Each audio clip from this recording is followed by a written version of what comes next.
Following our 2-day retreat, we, the Wiper Democratic Movement, have resolved the following. Number one, that we firmly remain in the Azimio la Umoja One Kenya alliance.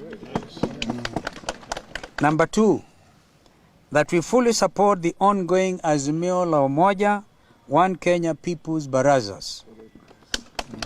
Number three, that we will conduct a massive nationwide membership recruitment drive as a party.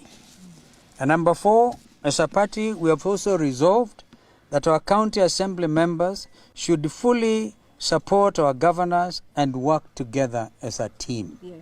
We know, of course, there must be checks and balances. We are not oblivious to that fact. But overall, because this movement has been adjudged so far by Kenyans as the most disciplined movement, we want to maintain that position going forward.